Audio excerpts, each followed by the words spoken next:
हाय दोस्तों, आज के इस वीडियोस में मैं आप लोगों को बताऊंगा कि जो ऑनलाइन टूल होता है जैसे अनलॉक टूल, इसकी सर्वर कैसे काम करती है और जो हमारा UMT का क्यूसीफायर टूल होता है इसकी सर्वर कैसे काम करती है और दोनों टूल में क्या डिफरेंस है, उसकी सर्वर में ऑफलाइन और ऑनलाइन क्यों चलती है, उस पे भी मैं आज बात करूँगा। तो मैंने दोनों टूल को ओपन किया तो हमारा जो क्यूसीफायर है बिना इंटरनेट के हमारे पीसी में ऑन हो जाएंगी, जबकि अनलॉक टूल हमारा ऑन नहीं होगा।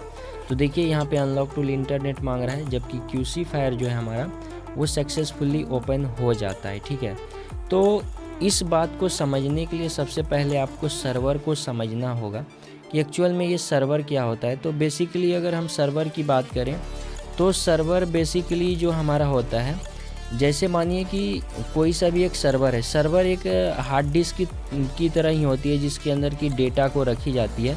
लेकिन सर्वर का एक एडवांटेज है कि आप इंटरनेट के थ्रू एक सर्वर से आप डेटा रिसीव कर सकते हो किसी दूसरे डिवाइसेस में। ठीक है, मैंने यहाँ पे एक सर्वर बना के रखा हूँ, आप लोग देख सकते हो, ये हमारा अनलॉक टूल है। ठीक है, और जब इंटरनेट आप कनेक्ट करते हो अपने पीसी में और जब इसे ओपनिंग का कमांड देते हो तो अनलॉक टूल का जो सर्वर है, जो मैंने यहाँ पे अनलॉक टूल का सर्वर साइड में बना के रखा हूँ, ये डायरेक्टली अनलॉक टूल आपका सिंक हो जाता है अनलॉक टूल के सर्वर से और उसके बाद वह ओपन हो जाता है। ठीक है, अब ओपन होने के बाद वहाँ पे यूज़र नेम ID पासवर्ड डाल के ओपन करते हो। ठीक है, अब ये बात रही।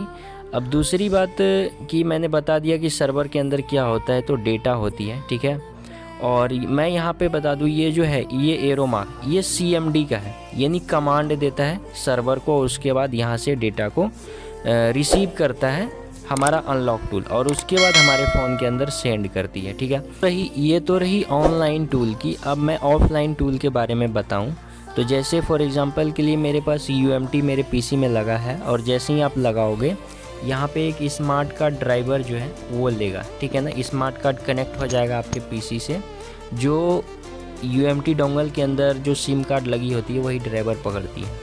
और जब आप ऑफलाइन टूल को ओपन करे हुए तो सिर्फ ये स्मार्ट कार्ड ड्राइवर को स्कैन करेगा। ठीक है, और उसके बाद आपका जो ये क्यूसीफायर है ये ओपन हो जाता है। ठीक है, तो देखिए जो ऑनलाइन टूल होता है उसकी साइज़ जो होती है बहुत ही कम होती है और जो ऑफलाइन टूल होता है उसकी साइज़ ज़्यादा होती है। तो क्यों होती है उसकी साइज़ ज़्यादा, वो भी मैं आज आप लोगों को बताऊंगा। ठीक है, तो सबसे पहले मैं यहाँ पे एक बार आप लोगों को दिखा दूँ कि जो हमारी अनलॉक टूल की साइज़ है मिनिमम कितनी MB है। तो मैं प्रॉपर्टीज़ में जाता हूँ और देख सकते हैं 68 MB का है। अगर मैं एक फॉर्मेट फ़ाइल की बात करूँ, एक फ़ोन की अनलॉकिंग की बात करूँ, तो उसकी फ़ाइल मिनिमम 30 MB तो हो ही जाएंगी। ठीक है, तो ये क्या करता है, कम साइज़ जिस भी ऑनलाइन टूल का होता है वो एक अपना ऑनलाइन सर्वर डिज़ाइन करके रखता है और जो ऑफलाइन चलती है उसकी जो सर्वर होती है वो हमारी PC ही हो जाती है, क्योंकि उसका सेटअप बहुत बड़ा होता है और उसी सेटअप के अंदर हमें सारी की सारी फाइलें दे देती है और उसके बाद हम उसे यूज़ कर सकते हैं। ठीक है, तो यहाँ पे देखिए एक सर्वर के अंदर DA फाइल होती है, MBN फाइल होती है और फॉर्मेट फ़ाइल भी होती है जो कि डायरेक्टली सिंक होती है अनलॉक टूल और उसके बाद एक कमांड देते हैं मॉडल लेके। जैसे Redmi Note 6 Pro को फॉर्मेट करना हुआ, वहाँ पे मॉडल लिए, सर्वर पे क्लिक किए, फॉर्मेट का कमांड दिए, ये कमांड जाएगा सीधा हमारे अनलॉक टूल के अंदर और अनलॉक टूल को जब पता चलेगा अनलॉक टूल के सर्वर को कि ये डेटा ले रही है तो डेटा का जो ये सेंडिंग का प्रोसेस होता है उसकी सर्वर डेटा को सेंड करेगा। ये ओनली फॉर अनलॉक टूल का। अगर अनलॉक टूल आपने ओपन किया है तो अनलॉक टूल का सर्वर से ही अनलॉक टूल सिंक होता है, तो अनलॉक टूल में ही आपका डेटा सेंड होगा, अदरवाइज़ दूसरे टूल में वो डेटा सेंड नहीं होंगी। ठीक है ना, तो इस डेटा के लाइन के थ्रू वो डेटा आती है आपके कंप्यूटर में, उसे डाउनलोड किया जाता है, अनलॉक टूल ऑटोमेटिक डाउनलोड करता है और उसके बाद क्या करता है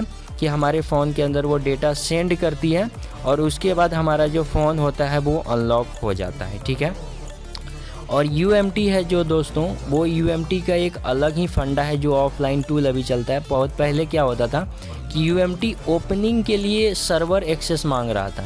ठीक है, तो UMT ओपनिंग के लिए सर्वर एक्सेस मांग रहा था, लेकिन UMT वालों ने इसे कुछ इसमें चेंजेस किया इसके नेक्स्ट अपडेट में।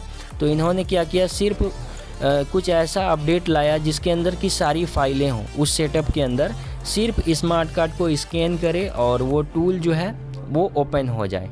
ठीक है, तो अभी बहुत सारे ऐसे टूल हैं जो कि उस सर्वर को एक्सेस करेगा और उसके बाद वो जो स्कैनर है जिसे स्मार्ट कार्ड रीडर है उसे भी स्कैन करेगा, उसके बाद जाके आपका जो टूल है वो ओपन होता है आपके पीसी में। ठीक है, तो अनलॉक टूल अभी ऑनलाइन चल रही है जो कि सर्वर के एक्सेस पे ही चल रहा है वो, और जो हमारा UMT और CM2 है ये लोकल सर्वर हमारे पीसी के अंदर ही बना लेता है।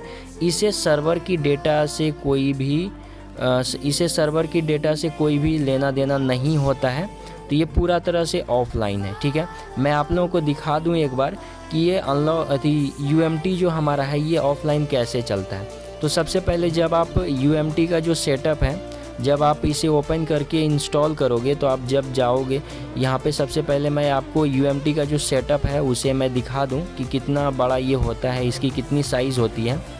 तो इसकी साइज़ मैं UMT का जो सेटअप है उसे ओपन कर ले रहा हूँ और मैं यहाँ से एक साइज़ है मैं आप लोगों को QC फायर की दिखा रहा हूँ। ठीक है, एक सेटअप है अनलॉक टूल में MediaTek, Qualcomm, SPD सारे हो जाते हैं, तो 254 MB के करीब है इसकी साइज़। तो ये पूरी की पूरी फाइल ही हमें दे देती है, पूरी की पूरी फाइल दे देती है। और जब हम इस सेटअप को इंस्टॉल कर लेते हैं तो हमारे कंप्यूटर में क्या होता है कि ये एक लोकल सर्वर क्रिएट कर लेता है, और लोकल सर्वर क्रिएट करता है, बस हम UMT कनेक्ट करते हैं, स्मार्ट कार्ड को स्कैन करता है हमारा QC फायर, और उसके बाद जो हमारा QC फायर है वो ओपन हो जाता है। तो देखिए जब भी आप इंस्टॉल करते हो UMT को तो वो किसी न किसी एक ड्राइव में जाके इंस्टॉल होता है, जैसे UMT C ड्राइव में मेरा इंस्टॉल है, तो ये इसकी QC फायर की एक जो है ये सर्वर हो गई। ठीक है, और इसमें जो भी डेटा को रखा गया है वो UMT वाला क्या किया है, पूरा साइलेंटली रखा है।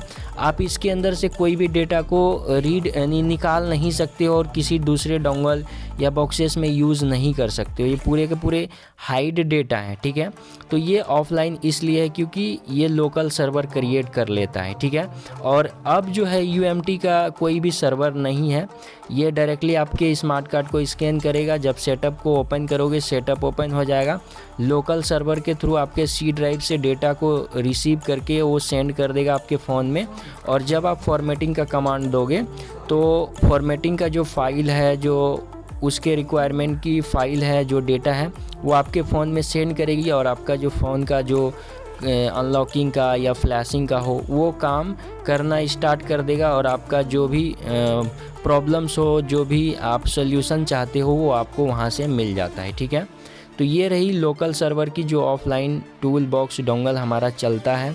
तो इस तरह से हमारा UMT और MRT भी काम करता है। तो MRT जो है दोस्तों उसकी भी एक सर्वर होती है, लेकिन MRT जो भी इंटरनेट के थ्रू चलता था, तो MRT क्या करता था, उसका कोई स्मार्ट कार्ड ड्राइवर नहीं लेता था। जब आप MRT लगाते थे अपने PC में तो उसके बाद क्या करता था कि कुछ इंटरनेट कनेक्शन मांगती थी ताकि सर्वर से डिटेक्ट हो सके, और जैसे सर्वर से डिटेक्ट होगा तो सेटअप को आपको ओपन करके देता था। ठीक है, और उसके बाद वो लोकल सर्वर ही यूज़ करता है क्योंकि उसकी भी साइज़ बहुत ज़्यादा होती है। तो MRT ओपन हो जाने के बाद वो लोकल सर्वर को यूज़ करके वो जो भी काम है वो करता है। तो मैं यहाँ पे एक बार अनलॉक टूल को आपको ओपन करके दिखा दूँ कि जब भी आप अनलॉक टूल को ओपन करते हो तो यहाँ पे देखना इसकी साइज़ बहुत छोटी होती है। तो मैं यहाँ से जो है अपना अनलॉक टूल ओपन कर ले रहा हूँ। तो फटाफट जो है अपना ID पासवर्ड जो है वो मैं यहाँ पे टाइप कर दूँगा, और ये किस तरह से फ़ाइल को डाउनलोड करती है और किस तरह से फॉर्मेट करती है वो भी मैं आज आप लोगों को बताऊँगा कि अनलॉक टूल कैसे फ़ाइल को डाउनलोड करती है एक सर्वर के थ्रू और कैसे वो काम करती है। ठीक है, तो चलिए मैं यहाँ पे जो है अपना ID पासवर्ड डालता हूँ। तो देखिए यहाँ पे अपना ID पासवर्ड डाल दे रहा हूँ जो मेरा ID पासवर्ड है, और ID पासवर्ड डालने के बाद मैं सिंपली यहाँ से क्या करूँगा, इस अनलॉक टूल को जो है लॉगिन करूँगा, और लॉगिन करने के बाद मैं आप लोगों को दिखाऊँगा कि अनलॉक टूल कैसे काम करती है। एक्चुअल में ये जो 78 MB का ये जो सेटअप है, एक्चुअल में इसकी जो ग्राफिक्स है, इसकी जो डिजाइनिंग है उसी में 68 MB कंज्यूम हो जाती है, और जो भी हमारी अनलॉकिंग की काम होती है एक अनलॉक टूल के ज़रिए वो सारे के सारे सर्वर से फ़ाइल डाउनलोड करता है। अनलॉक टूल सिंक होके अपने अनलॉक टूल के सर्वर से, और उसके बाद हमारे फ़ोन के अंदर वो डेटा को सेंड करती है। इसकी भी एक फ़ोल्डर बनती है, बट इसकी वैसी फ़ोल्डर नहीं बनती, ये लोकल सर्वर डिज़ाइन नहीं करता, ये अपना खुद का ऑनलाइन सर्वर को लेके चलता है हमारा अनलॉक टूल। तो यहाँ पे जो हमारा अनलॉक टूल है ये ओपन हो रहा है, जस्ट यहाँ पे हम वेट करते हैं।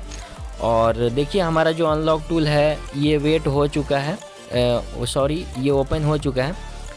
और ओपन होने के बाद मैं यहाँ से किसी एक मॉडल को लेके मैं आप लोगों को बताऊँगा कि कैसे ये काम करती है, कैसे अनलॉक करती है। तो जब आप देखें तो ये जो है हमारा यहाँ पे पीसी में अनलॉक टूल ओपन है, ठीक है, अनलॉक टूल ओपन है। तो ये मेरा जो अनलॉक टूल है ये ओपन है, ठीक है। अब मैं यहाँ से कॉलकम के टैब में चला जाता हूँ और उसके बाद यहाँ पे सर्वर पे मैं जैसे ही क्लिक करूँगा तो सर्वर का माना क्या, जो भी जैसे मानिए छोटा सा साइज़ है, इसके अंदर कोई भी फॉर्मेटिंग का फ़ाइल इस टूल के अंदर नहीं पड़ा है, उस सारा का सारा फाइल जो है वो अनलॉक टूल के सर्वर में है। मैं यहाँ से कोई एक ब्रांड ले लेता हूँ, कोई सा भी आप एक ब्रांड चूज़ कर सकते हो। और जब आप फॉर्मेटिंग का कमांड दोगे या अनलॉकिंग का या इरेजिंग FRP का कमांड दोगे तो यहाँ पे देखिए क्या प्रोसेस चलती है हमारे अनलॉक टूल में। तो मैं यहाँ से क्या करूँगा, इरेज FRP का कमांड दूंगा। तो देखिए जैसे ही मैं वहाँ से इरेज FRP का कमांड दूंगा तो ये कमांड डायरेक्ट ये सर्वर एक्सेप्ट करेंगी, ठीक है, क्योंकि ये ऑनलाइन सिंक है अनलॉक टूल के सर्वर से। इरेज FRP का मैंने कमांड दिया। अब देखो ऑथेंटिकेटिंग यानी सर्वर से कनेक्ट ओके हुआ। अब रीएक्टिवेटिंग डेटा यानी वहाँ से क्या करेगा, इस सर्वर से जो है CMD के थ्रू सर्वर से डेटा को इस लाइन के थ्रू वो डाउनलोड करेंगी पहले हमारे PC के अंदर, ठीक है।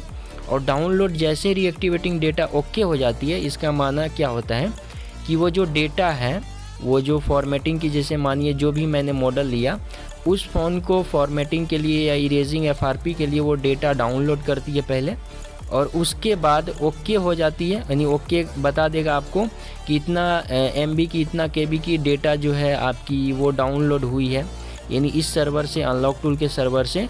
और उसके बाद आपके फ़ोन की जो है पोर्ट को फाउंड करेगा, और फ़ोन के पोर्ट को फाउंड करने के बाद वो क्या करेगा, इरेजिंग FRP का प्रोसेस करेगा, ठीक है ना। तो पोर्ट को जैसे ही फाउंड करेगा, देखिए तो यहाँ पे मैंने कोई भी फ़ोन कनेक्ट नहीं करके रखा हूँ। यहाँ पे देखिए 413.25 KB का फ़ाइल डाउनलोड किया और उसके बाद पोर्ट को फाउंड किया तो पोर्ट इसे नहीं मिला, तो यहाँ पे एरर आ गया। तो इस तरह से काम करता है दोस्तों।